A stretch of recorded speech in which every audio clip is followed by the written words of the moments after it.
that we gave up trying to serve Krishna or trying to love Krishna, and now we're trying to get other people to love us. And because of this, we're offenders, thieves. Because even this material body, even our self, our soul, is actually the property of Krishna. So if we're engaging our self, our soul, our body, and whatever other resources that we might have in our own service, and not in the service of Krishna, we're a thief. How can we be happy if we're a thief? Because we're always going to be feeling this śaṅkā, anxiety. But we don't realize it because we're so out of touch with Krishna.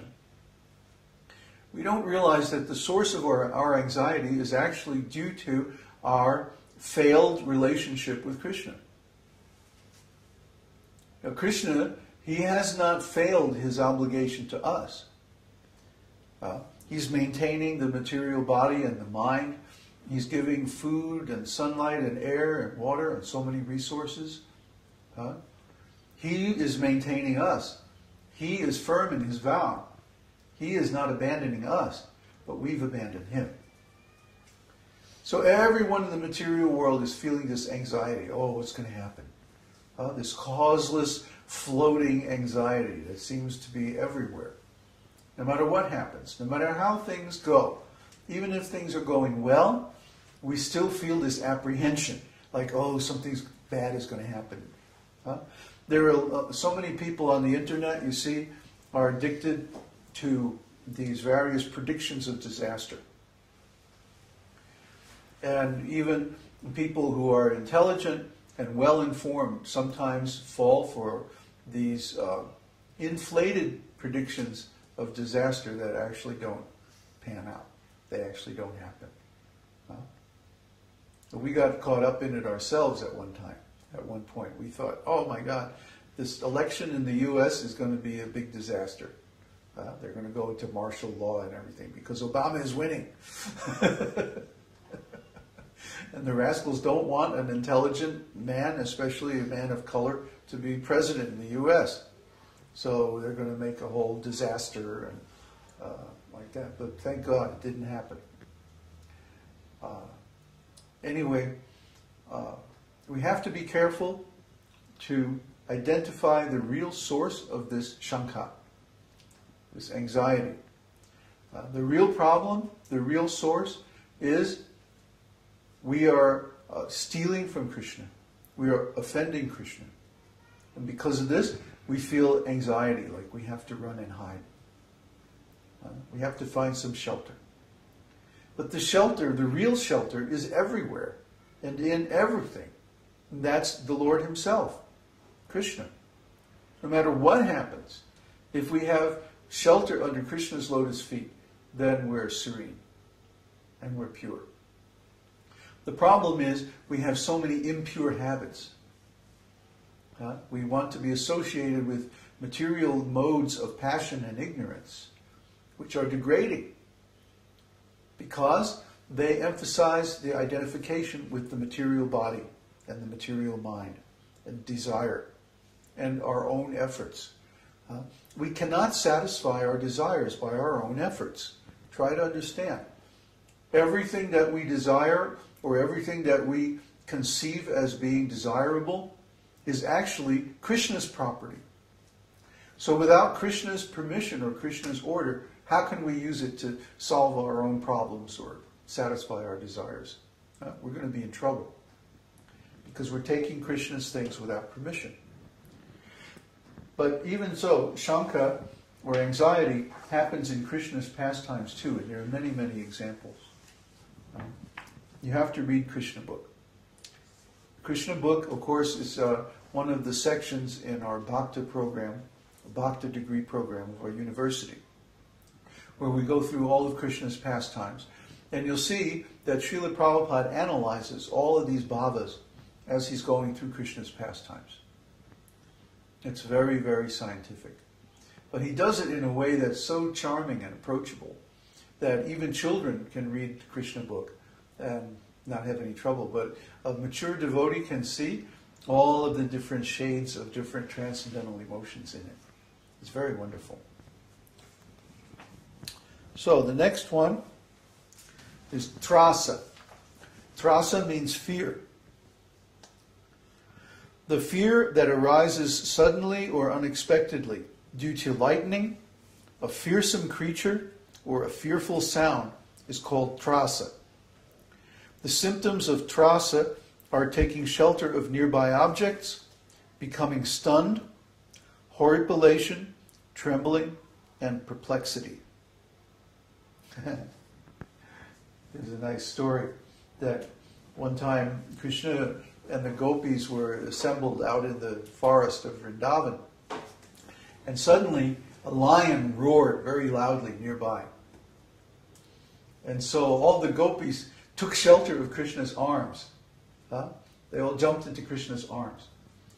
And because Krishna is the Supreme Personality of Godhead, he could hold them all. So actually, of course, Krishna arranged with his friend, the lion. I happen to know the lion, that's why I'm saying it. That he would roar like that on a prearranged signal. Krishna goes like...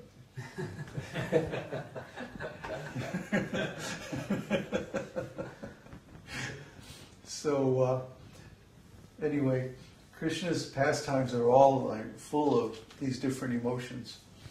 When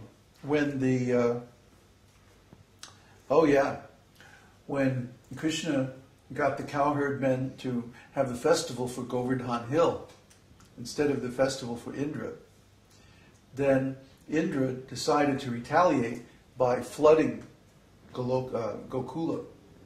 So he called for his most powerful cloud, the most powerful cloud that is used at the time of universal devastation, the Samvartika cloud. And he had that cloud come over Vrindavan and pour torrents of rain and huge lightning bolts and all like that. So because of this, all the residents of Vrindavan, they were feeling this trāsa. And they took shelter of Krishna, because that's their natural thing to do. So Krishna simply picked up Govardhan Hill and held it on one finger, on his little finger of his right hand, for 7 days. While all this lightning and storm and hail and all of these things are falling all around. And then finally Indra got tired and the rain stopped and everyone came out from the hill and Krishna put it right back where it was. And that was that story. So whenever the residents of Vrindavan or whenever devotees feel any kind of fear due to sudden loud sound or an attack or enemies or anything, they simply take shelter of Krishna. And then Krishna protects them. We see story after story after story like this in the scriptures. So we should also do like that.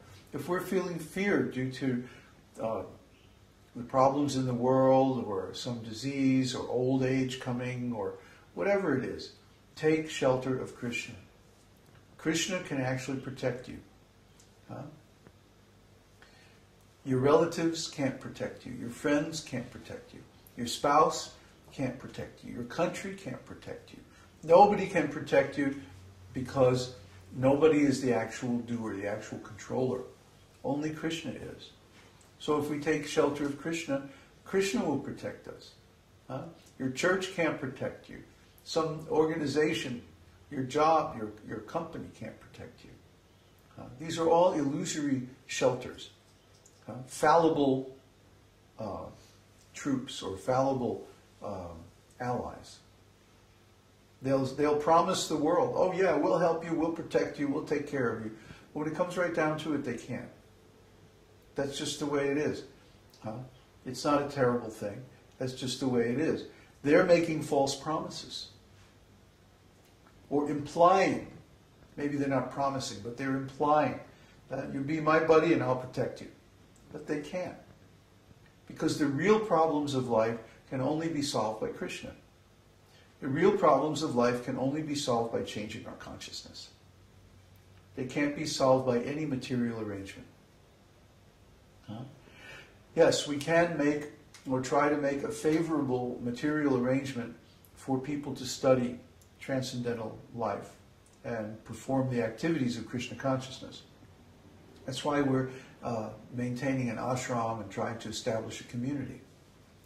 But even those things are not foolproof. The only foolproof shelter is if you become Krishna conscious. That means changing your consciousness from the material platform to the spiritual platform.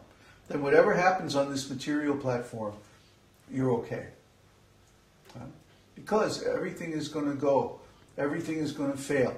Everyone's going to die. Okay?